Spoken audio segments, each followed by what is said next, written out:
Hi guys, Simple Techniques. So here's how you can rename the stuff that you can see on your MSI Afterburner indicators.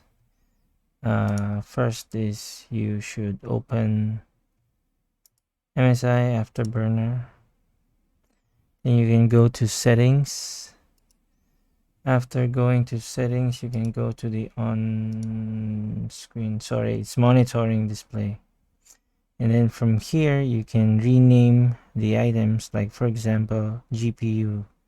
So you can override this and you can put the graphics card that you have, press apply, and then move on to the next. So it's still GPU, so you override this one and then you put 3070.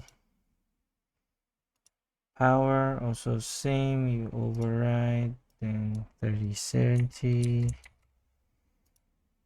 Okay, CPU usage, so I'm using the 5800H. Okay, apply. CPU temperature, you override, you make this 5800H. And as we are changing this, you will notice on top left that these are also changing. So it's following according to the labeling that you're doing. So you'll just have to carry on with the rest. So you need to find CPU power. So this is 5800H. And so on until you have finished. For RAM, actually you don't need this. So you can just skip on.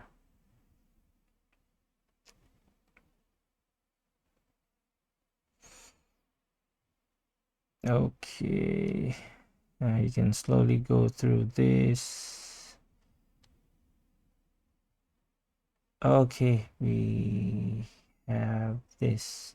So for frame rate, sorry, you can change this into text plus graph and then you apply.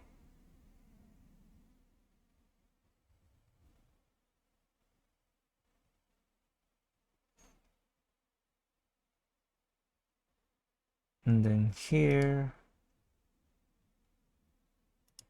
dedicated, you can override. Then you can put 3070. Apply. Okay, so I think we can see already how are things going for us. Now to test this one, you can run your game if you got any. Okay guys, now we are back and going to test our favorite game, which is Fortnite. So there's one more thing that I've changed, and that is the video memory. So I changed it also to 3070, which you can see here. I'm hovering my mouse on it.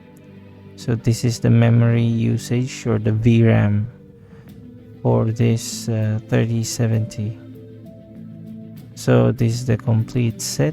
Okay, let's try to close that and see further. And this is what you're going to get when you have finished setting up your renaming. So graphics card, what you'll see here is the temperature, and then the usage, the power consumption, and the VRAM. And then the next one is 5800H, which is your CPU. So this is the usage, the temperature, the power consumption, and then your system RAM, and then your FPS, your frame rate, and the frame rate graph. So okay, just don't forget to hit apply and OK once you've finished renaming everything, and you should see something similar after you have completed all the renaming that you needed to do. Okay, hope you find this helpful. Thank you and see you in the next one. Goodbye.